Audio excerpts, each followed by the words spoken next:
Hey guys, and welcome back to my Let's Play of the Crash Bandicoot n.sane Trilogy. Last time we spent forever in this godforsaken level, and there's still 3 more of these. There's still 2 more of these. And we did our first secret level. We're not going to be doing another one for quite some time. So instead, we're just going to go and get our first colored gem, and then this will allow us to backtrack into another level to get another gem. Backtrack to find a special gem. Indeed. Thankfully, this is the least painful level to backtrack in, because we're in 2D. And all we need to worry is the scuba diving physics, which in this version are better anyway, as is collision detection. Still gotta make sure we hold on to this thing though. And of course, avoid the nitros. Destroy the bombs, destroy everything, just blow stuff up. I'm just gonna pretend I'm doing a gamma level in Sonic Adventure. Only I'm not yet under a time limit.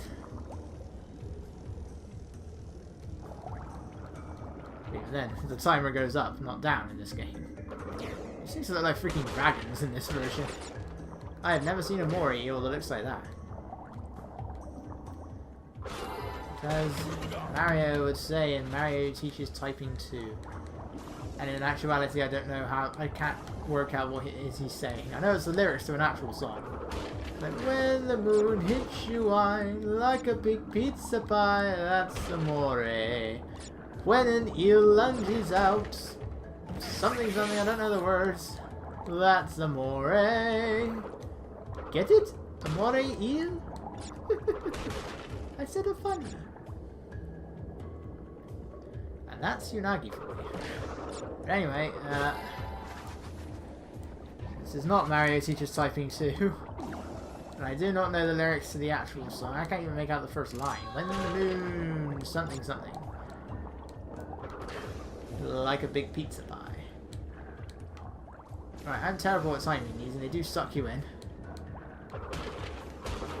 So we need to activate a switch crate. And we get both... Ah, he timed that well, didn't he?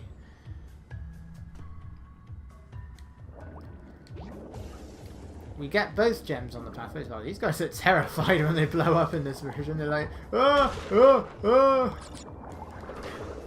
I'll go deflate him. Oh, and that's what happens. You clip through them. They do a better job at that animation is definitely better in the original, because I think it actually centers you into it. It didn't do that there. Just keep going. Just keep swimming. Just keep swimming. Just keep swimming, swimming, swimming. What do? We swim, swim. You know, I said it for this level, I can say it for the motorbike levels. What time period are they supposed to be in? I don't think it's present day, but then again, I know I'm pretty sure there are some places still like that in America. Like in the old West. The Southwest, I think, particularly. I'm not familiar with American geography. I still don't even know what all the states are called. I mean, there is 50 of them, so... If you don't live... I'm pretty sure there's Americans who don't know the names of every state.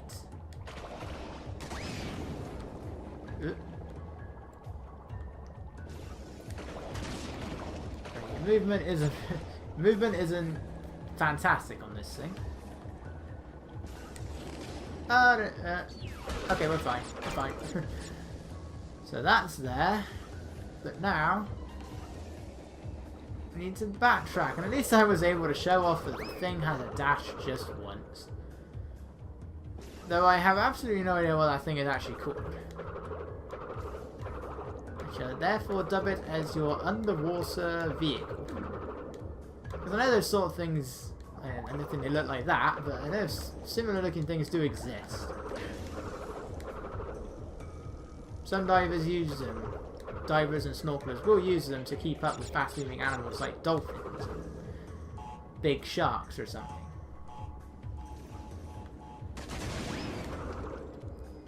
Whale. Well, we get the idea. Now we have a checkpoint, so that's fine. That's the only backtracking we have to do in this level. It is by far the best when it comes to backtrack when it comes to levels that you have to backtrack in. And that's what happens when you hit a pufferfish. Woo! A pufferfish should those pufferfish should die eventually. A pufferfish can only do that so many times. They are risking their lives when they do that. If they do it so many times, they will die. And many are also poisonous. I think they can release like a poison. I always have a hard time getting through these nitro crates. And this thing does push you down. Much like the scuba diving itself, these tube things do reappear in Wrath of Cortex, but there's no fans in any of them. The bombs, however, don't reappear. Instead, we have these weird star things which sink, and that kills you. How does that work? I hit the shark's tail, and then I teleported to the front of it. Because they really have not made an animation where the shark turns around. I mean, come on, this game looks gorgeous. Why would you not have that animation? Oh. This is cut to when I get past the shark. Die, shark. I support sharks. Jaws and other films are a horribly inaccurate portrayal. They do not mean harm to us. Unless we mean harm to them, then in which case it might defend itself. Or a big one might, like a great white or something, might try and warn you, this is my turn. Alright, that's one gem. And that's another gem. Our first coloured gem of the game. So now we gotta go back to Boneyard and do the gem path there.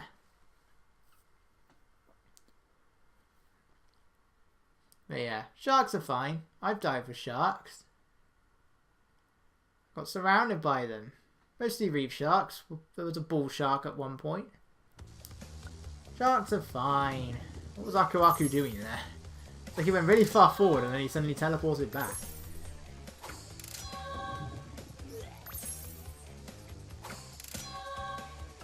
About 3 people a year are killed by a shark.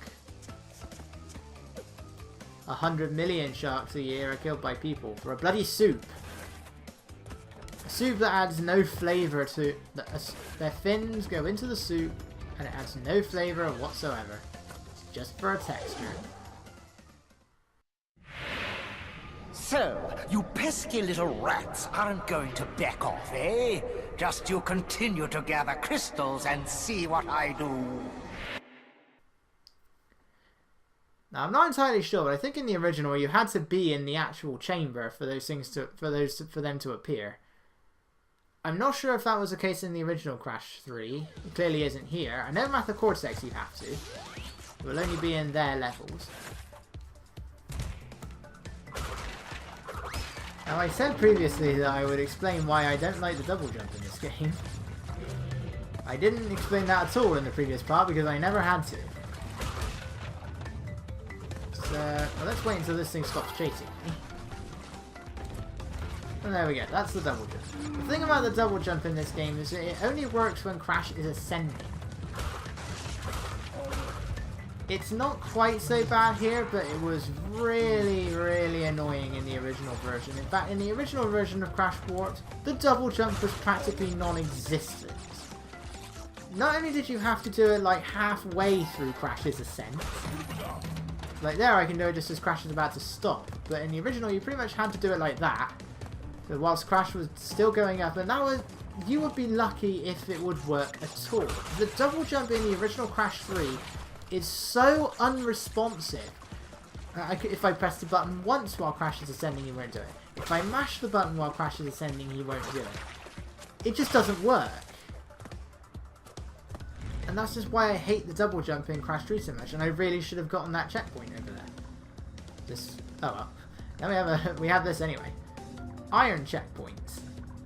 These things don't add to the tally in any way. You don't need to worry about boxes on this path.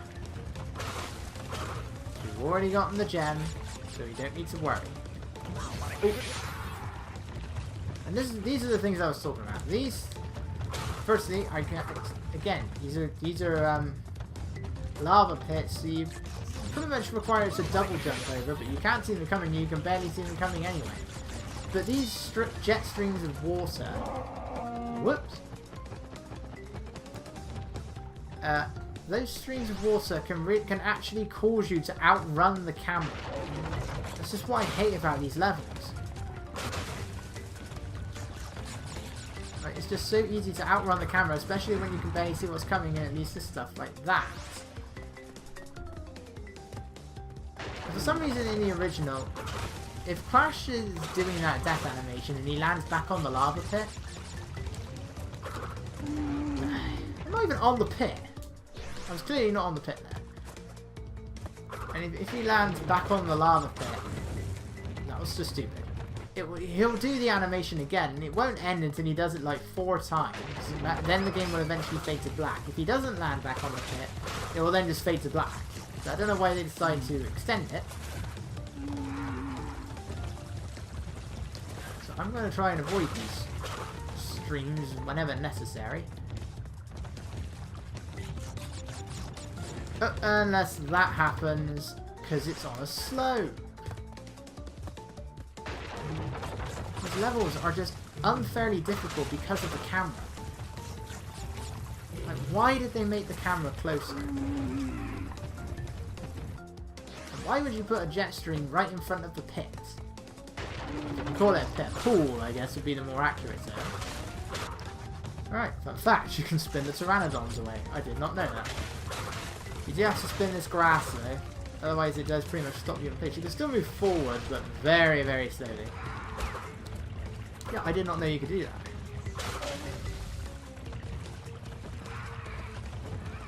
Oh, see, that just leads you right into the pit where you're going too fast to see it coming. These are the pits that require you to know you need to use the double jump. And then require that the double jump actually works. So thankfully this is the n.sane Trilogy, so they should work. Yeah, it's going to be helpful now that I know you can. I did not know you could spin the pteranodons away.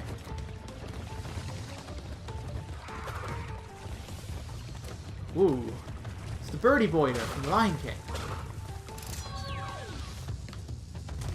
And there we go.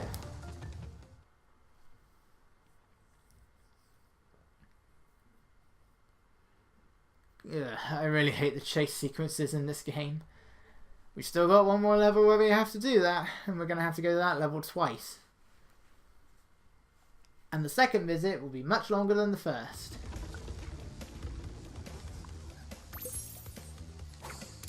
Alright, so let's just get it over with. Alright. The next prehistoric level, and our last chase level, Dynamite! I believe is how he says it. I don't even know what the show is. But I know it's the guy's catchphrase. Whether or not that's actually what they're referencing here is something I'm not sure. It might just be they're referencing dynamite. Anyway. So this level's annoying because of the backtracking.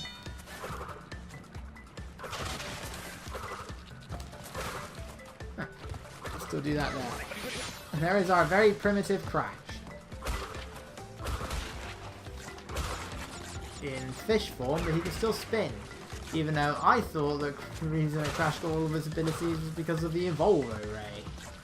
I don't know, it's never really made clear. I mean, Crash clearly still looks like this when he goes into the Evolvo Ray. He still wears clothes and there's Cortex put on him. I don't know, but there it is. Need the yellow gem for that. Not going to be getting that until a very long time. See, these fish are among the most annoying things to avoid when it comes to the backtracking part. Because that gem path, when you get to the end, it doesn't take you back to where that gem platform was. It takes you to the end of this path where you then have to backtrack to get all these boxes. Yoshi? It's a dinosaur. Yoshi? Yeah, this guy's clearly Yoshi. Yoshi, however it's pronounced. I used to call it Yoshi because that's all I ever heard it as, but now I've watched like American Let's Plays, it always pronounced as Yoshi. So that's why that's just how I've ended up pronouncing it now. I'm sure it is supposed to be Yoshi, just because A, that's how he pronounces it, to be. In Japan, it is called Yoshi rather than... I'm pretty sure it isn't Yoshi. This dinosaur is apparently called Baby T. And that's it. I don't think we'll be controlling him again in the rest of the level. I don't even think he appears in the hidden pathway. Okay, I don't know why that's stopping me bouncing. I don't think that happens in the original. But he does have his own level. So that is a hidden level that we're not going to be getting until we get to that hidden pathway, because that's where it's located. In what has to be the most obscure secret passage, any secret passage in the trilogy. But we're not going to be seeing that until towards endgame. So it's a while away. Yeah, the super belly flop really isn't that remarkable. There are a few times where it is going to be mandatory. In fact, there's one of them right here. Yeah, so in the original it will create a shockwave, and this it sort of just creates a bigger image of Crash. And that's how it works. For some reason, Crash loses all of the power-ups in this game. After this game, and they're completely gone in Wrath of Cortex. He has to get them all back again. And the Super Belly Flop isn't actually obtained in that way. It's the only power-up that's located on a gem path. The only one that you don't get from defeating a boss. Instead we get this stupid tiptoe ability that is only required about 4 times, most of which you can just avoid with a double jump, or if you have Aku Aku, you can just run through it. I mean, I don't like to use Aku Aku anymore, but for the longest time I never even read the description. Because I was a kid and I didn't like to read in games. So I didn't even know that you could, and I didn't read the manuals either, so I didn't even know you could use the tiptoe to go along aerial nitro boxes, and I thought you always just either had to take a hit or wait until you got the double jump and then backtrack into the level, and that was how you would get it. Like that, and that's how you'd be able to clear them. They were always in bonus rooms. I now know that that is how you can use the tiptoe. You won't believe how many years it was until I discovered that. It was only about 2 playthroughs ago. And I've played Wrath of Cortex so many times.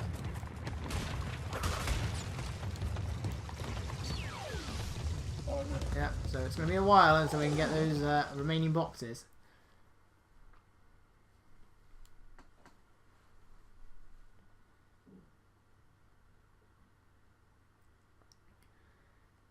But anyway,